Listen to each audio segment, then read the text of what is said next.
Good evening, everybody. Welcome into Coach's Corner East on this Wednesday, the 5th of October. First Wednesday of October, and certainly moved into fall-like and football weather. We're glad about that. And we'll be talking a bunch of football tonight on the show with Gallion and Colonel Crawford. Tonight's show is brought to you in part by Steve Kurtzman and Associates at Innovative Recycling, 352 South Street in Gallion. Coach Tim Plumley at Mohican Sports Medicine, Bucyrus. John Cross at Cross Carpet and Custom Floors, 302 North Seltzer Street, downtown Crestline. And coming up a little bit later in the show, we're going to have the junior high team from Gallion Middle School, Gallion Junior High, as they get ready for their final game of the season tomorrow night against Ontario. We'll talk to them about their season. Prior to that, Jake Bruner and the Colonel Crawford Eagles coming off their second straight loss in a row, looking to rebound this week as they go to Winford to take on the Royals in the Battle of the Iron Plow. And to kick us off on this show, as we do each and every week, it's the Gallion Tigers and Matt Dick and the football program. It's great to have you back, and it's always great to talk about a win, isn't it, Coach? Absolutely. You know, I stayed home. I didn't go to a game last week, and I was scanning the channels and looked at the Mansfield station, and I said, okay, Gallion and Ontario. I think I'll turn that on.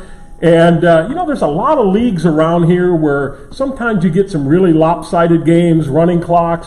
But it seems like, and we've talked about this, the MOAC is just a stinking meat grinder week after week. And when you think you might be comfortably above and ready to put the lights out, that other team comes back. And that's kind of showed itself Friday night, didn't it? Yeah, Ontario did a good job of battling back in the second half, and our kids did a great job of hanging on and winning. You win 46-36, moves you 4-3 overall, 3-1 in the MOAC. And as I put in my notes here, and he's here tonight, Braxton Prosser's coming out party as a sophomore as the dual threat quarterback accounted for 313 yards of offense. And a comment that you made to the Telegraph Forum, I want to give props to my head coach, or that Braxton said, I want to give props to my head coach and my receivers. My coach called a great game, my receivers got open. So we will talk about that when we get to Braxton's time. 9-12 passing, 178 yards, 3 TDs, 2 to Elijah Chafin, 1 to Gabe Ivey, and he carried the ball 14 times for 134 yards, 2 TDs, also caught a 1-yard touchdown pass. And he was responsible for nearly 63% of Gallion's 499 yards of total offense. Have you ever seen in all your coaching just kind of a offensive display like you saw Friday night out of Braxton? Yeah, absolutely. I've had some really great quarterbacks in the past, whether it be Wilson Frankhouse here or Elias Middleton or back in the Fairtown days when Austin Hathaway used to run the ball down there. But it's special when you got a guy that can run and throw and, go out and play receiver. Cooper Kent came in, and I think, what do you go, 3 for 4 or something like that? 4 for 6. Yeah, so, it just really makes the offense multiple, and the kids have really picked it up. It's starting to click, and it allows us to do a lot more. And the line, give credit to the line for opening holes, not only running, but then protecting as well to keep your quarterbacks upright and do what they have to do. Yeah, absolutely. Our line, Holden Hunter up front, our big nasty left tackle, he does a great job of caving it aside, along with Frank House and Campbell at those wing positions, tight end positions, both do a good job. And then all the other 4 guys, they're just tough blue-collar kids. And Atlantic Kurtz was a very, very special pulling guard. Dalton Sparks, a senior starter, first-year starter, who has just played incredibly well at center. Ethan Horning's playing left guard right now. And then we got a rotation between Groucho and Clum at right tackle. They've all been just putting into work, and it's really starting to click. It's really a beautiful thing. And, shout out to our receivers. I brought Cohen Fusion today because he won our Lineman of the Week category this week because he blocked for like 28 minutes on a reverse that went for a touchdown. And it's those little things that really make offenses explode. And Logan Scheifele had a great run on that play, but Cohen blocking that long is a huge deal. And, I really think we got a lot of guys buying into that team approach. And I think Cohen at some point, he flexed and said, I'd rather block than catch a ball any day. And it's just fun when kids are trying to expand their roles, but really take on their roles and do the best they can. And we got a lot of kids doing that right now. For sure. Cooper Kent, as you mentioned, he's here tonight as well. 4-6 passing, 40 yards. Gabe Ivey, another solid performance. 23 carries, 119 yards, and a touchdown as well. Scheifele, 4 carries, 23 yards. And an 18-yard touchdown. Elijah Chafin, is a young man that moved in from Mount Gilead, and yeah, we've seen his name a few times, but it's really been kind of hit or miss. He gets 7 receptions, 132 yards, and 2 touchdowns. Were you pretty pleased with what he did on Friday night? Yeah, absolutely. And we've kind of seen that all along, even way back in two-a-days and 7-on-7s. He has those sparks where he could just really be great. And it seems like, a lot of games he's missed 1 or 2, or the quarterback missed 1 or 2 when he was open, and it just really clicked for him. And we took some deep shots with him, especially after turnovers, and he made the most of it. 20-7, the Tigers are up at halftime, 26-21 after 3 before a wild fourth quarter when 35 combined points were scored in 12 minutes. And do you like those kind of games, or would you rather it be a little more low-key and just kind of grind it out? I think defenses win championships, and I think with offenses today, especially, Ontario has a wide open offense where they really can play smash mouth football and at the same note go 5 wide. That's a challenge for any defensive coordinator, any defense over a course of a game. And I think really in today's offenses, if the defense gets a timely stop, that's really good defense nowadays. And I'd love to, only give up 7 points or 14 points, but sometimes giving up 28 or 35 is still a good defensive night. And our defense did enough to win, and our offense is going to have to score big points some weeks, and that was one of those weeks where our offense really was clicking. Our defense just gave up too many big plays that we just lost, maybe our eyes or our focus a little bit. But I think this week of practice it allowed us to really focus on some things, and I expect our D-line to play great this week. 45 rushes for the Tigers, 281 yards, 13-18 passing, 218 for 499 total. Ontario rushes 28 times for 128 yards, 13-20 passing for 219 and 347 overall. Each team 7 penalties and 50 yards. And who called that last touchdown by Chafin that was wide open where he could have crawled in if it wasn't illegal to be on your knees? Oh, I think it was probably Coach Scribner. He calls most of the touchdowns, but sometimes Cooper Ken, he calls a couple as well. Don't give me any credit. Very good. I thought it was an outstanding play when I saw it. I was like, wow, that was at the right time and done perfectly. So let's take a break. We'll talk to the young men around the table. We're brought to you in part by Terry Gribble and Associates at your Gallion Community Center YMCA, Dr. Erica Schieber at Bucyrus Veterinary Service, 222 West Mary Street, Bucyrus, Rod Steiger and Associates at Pizza Hut here in Gallion and Bucyrus, host of our show since 1992, and Luann Krebs at River's Edge Embroidery, Screen Printing and Signs, the official phone board t-shirt provider, Route 309 across from the Marion Depot. Cooper Kent is up first, and welcome to the show. Another successful Friday night, and you got in there to throw a little bit. 4-6 is really efficient. Maybe not the yards that your buddy got down there, but a win's a win, and getting 2 in a row. Do you feel like this team now is really in a nice groove as you finish out the last 3 games of the regular season? Yeah, 2 in a row. Let's make it 3 in a row. Let's go. Keep on going. Okay, so are you going to take credit for that call? Absolutely not. Not. That's nothing that you did. No, I didn't do that. Okay, all right. Ontario, we talked a little bit off. We know that they're a rival. We've talked to that with not only the football team, but all the other teams at Gallion. They always look at a rivalry like that and an intense one. And it's a team that won their first 3 games in a row. People start thinking, wow, good things going on in Ontario. And then they haven't won since, and that can get a little chippy and things like that. And we talked a little bit off air about that. But does that make it more fun for you when there is a little chatter back and forth, as long as it doesn't get out of hand or stupid stuff happens? Yeah, I'd like to give a shout out to whoever number 7 is. Won't say any names for Ontario, but he did call me a flagpole. A flagpole, okay. So, all right. I was a little angry after that, and I told him we were going to beat him, and we did. So I guess that was karma. There you go. All right. Well, I won't call you flagpole. That we'll just leave that aside. Highland coming up, new team in the league. You're going down there, very, very nice facility, turf facility. What have you seen from the Scots that really concerns you? Ooh, well, they have 2 people who we call Mr. I don't remember what their last names are, but that's what Coach Dick refers to them as, and apparently they're big, bad dudes, so we're going to have to stop them if we want to. All right. Well, good luck this weekend. Have a good time. Make it 3 in a row. Yeah. All right. Very good. Thanks for coming. Co-infusion's up, and I want to talk to you about the blocking, all right? So it's hard. As a former official, when you see that you're blocking somebody for that long, and the officials are automatically going to think, well, he's holding him. how do you get around that by not holding the guy but still engaged in that block? I mean, just being nasty. I mean, like, I let go at the end to make sure of that, but I mean, you just hold on for as long as you can, and once you feel them kind of shift, you just let go. Yeah, right. And moving the feet probably as well. You don't want to stand stationary because they're obviously going to be moving, and that's when the grab comes in.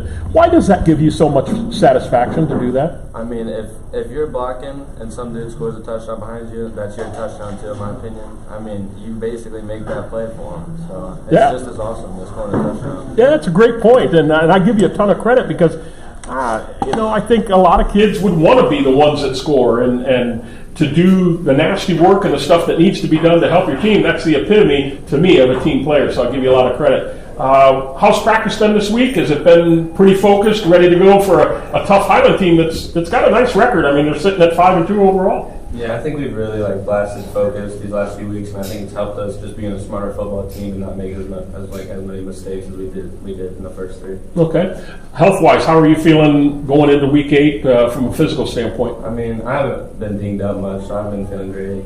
Okay, ready to go. Well, good luck down in Highland this week, and get yourself a win and come back for the last 2 weeks, all right? Thank you. All right, next up, Braxton Prosser. Congratulations on unbelievable night offensively, and I mean that's just something for any young person to do, let alone somebody that's just a sophomore in your second year.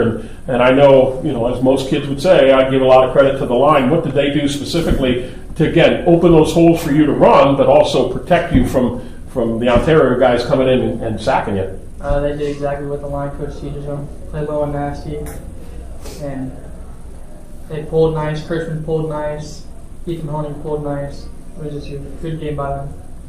Did you see something that Ontario was doing defensively that allowed you to tuck the ball and run as much as you did, or was that more of, something fell apart, maybe it was supposed to be a pass play and it kind of fell apart, the receivers were covered, I'm going to tuck it and go? No, not really. They just, every time I run the ball, it's pretty much just a run play. If it's a pass play, I try and sit back in the pocket and throw it. Okay. Defensively, when you look at Highland, what do you see them bringing to you? What kind of defensive scheme will they run? Do they blitz a lot? What do you expect to see from them defensively? I think they do bring their guys sometimes, but most of the time the pocket will be open and I can step up, throw it. I can run it. They have big nasty dudes for linebackers.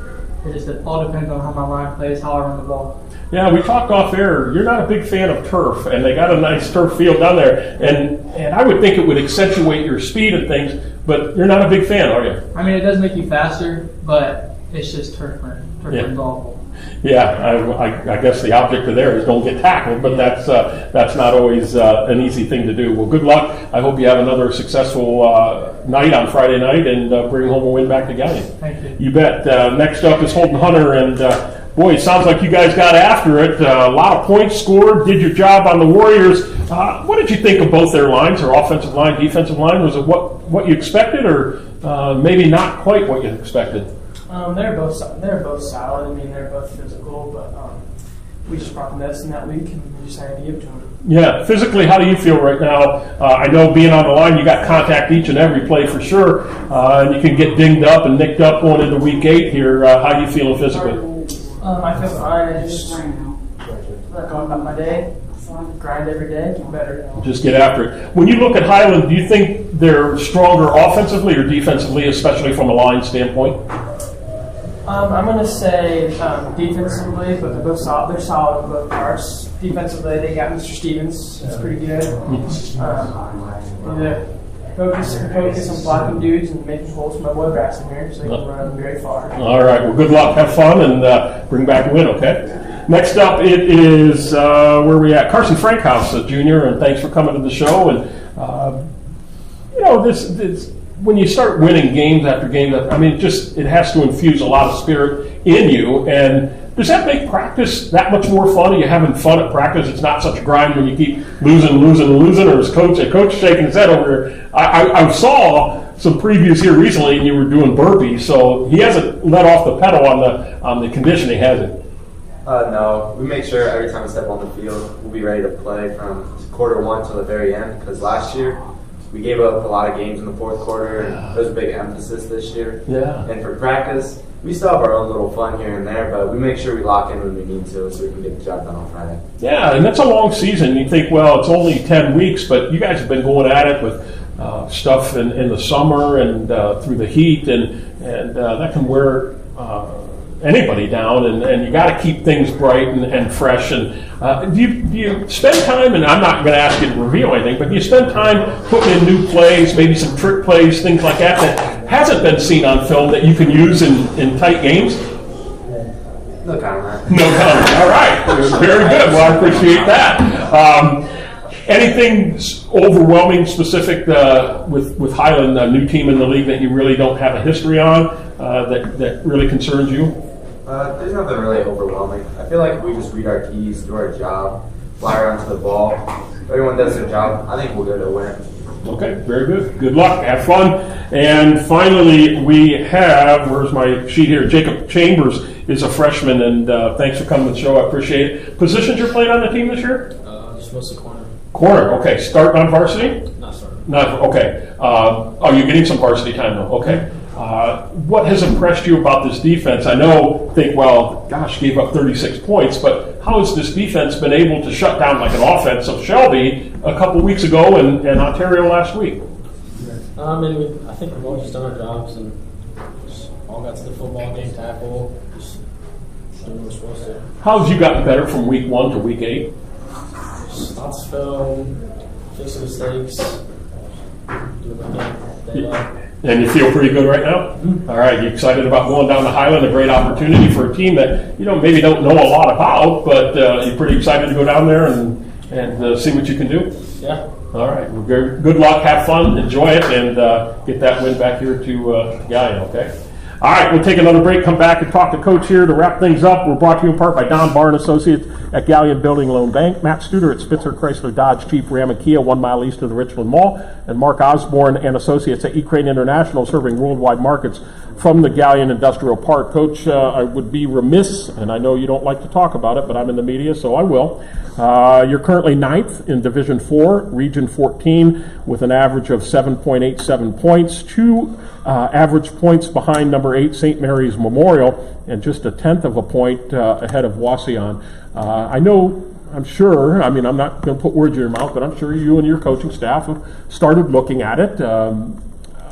And top 16, right, again this year. Yep. So probably a pretty good chance that you're going to get in. I know you want to take care of business Friday night. The rest will take care of itself. Have you ever had any of those discussions with the kids this far, or is it just something, hey, worry about what's in front of us right now? Well, we played our last freshman game on Monday, so we talked to a couple of those kids about what their season's going to look like towards the end of the year, and if we go to the playoffs, what if they want to come to those games, what they'd have to do. So that type of talks happen. But for the varsity guys, we're just worried about going 1-0. That's what it's about in MOAC. And if it's not about that, then you go 0-1. You really have to focus every week. And I don't even know who the lowest team in our conference is, but whoever they are, I promise you, they could beat us by a lot of points if we overlook them. Sure. So that mindset is there. I will say, from a coaching staff perspective, we've had good weeks of practice. We've had some fun wins. And I've got to see the kids really start to make the type of bonds that make me proud to be their coach. Especially like Cooper, Kent, and Braxton. They're battling out at quarterback, but in the game, you're seeing them talk to each other and how they support each other. That type of stuff is special. The other night we kept Logan Shifley and Gabe Ivey behind to do a little running back walkthrough stuff for some weird formations we put in, and just watching those two guys argue through how they were going to do something. There's some really priceless moments with this group of guys, and they've been through a lot this season, and they've really bonded together, and it's just been fun as a coach to be around them. And so from that standpoint, I hope we get to play a lot more weeks. Very good. Highland coming up in week 8. You're going to go down there. Coach Ty Stover has the Scots at 5-2 overall, 4-0 in the MOAC. This past week they dropped Shelby pretty handsomely, 44-20. They're averaging just a little over 29 points a game, giving up about 21 points a game. And again, as I mentioned to the young men, it's a new team to the league. Very nice facility down there. What do you expect to see from Highland this week coming up? Yeah, Highland's always been a very physical football team. I played them many years at Fredericktown. We played them in scrimmages. Well, I've been here at Guyan, and we played them in one game. They have a great running back and a great fullback combo that we have a lot of respect for. I mean, I told our kids today, there's nothing you could do to make me think that these two dudes aren't nasty. But if you hit them every play and you hit them together and you play football the right way, then you get to prove that you can beat a smash mouth football team. And we're yet to do that. We beat good football teams, but we haven't beat anybody that says we're going to run right here. And that's what they do. And number 42 is going to run the ball 30 or 40 times a game, and you're going to have to tackle him 30 to 25 times. He may get a couple long runs, he may run out of bounds a couple times, but he is going to force you to make a physical tackle. And if we don't do that, it's going to be a long night. And if we do that, it's going to be a fun night. And I think our kids are watching film. We've had a great week of practice, and they're ready to take a step, and I'm excited to see them play on Friday. So will they tend to be an offense that wants to grind it out, shorten the game, keep your offense on the sideline? You know, I think this guy goes for 50-yard runs all the time, so it's not really this slow mentality. They give him the ball and he runs. He scores touchdowns pretty fast, or they punt. And I think if you let the other guys beat you, that's another negative. I mean, he's the whole focus of their offense. We got to stop him, but we can't let the play action pass or a screen. Those things, you got to take those completely away. We got to delete all those and slow number 42 down. And his fullback, number 44, is just a great football player. And both these guys play both ways. They're solid, tough guys. And they make plays on film like some of the Clear Fork defenders, you know, some of those physical guys. And we showed that film like, look, about 3 or 4 weeks ago, we went down to Clear Fork. That guy made the play. And this guy's almost the same or better. And he's going to make the exact same play if we keep making these poor mistakes. And we coached them through it, and I think our kids saw it. They remember what it was like. They don't want that feeling. And because of that, we've had a great week of practice, and we're excited to see if we can match up to them. Very good. Well, good luck. We'll talk about that next week as we head into week 9, and certainly appreciate you coming out tonight with your guys. Good luck to you. Have a fun trip down to Highland, and thanks a lot. We'll talk next week. Thank you. Take a break. It's Colonel Crawford football right after this. Now I'm going to have to go.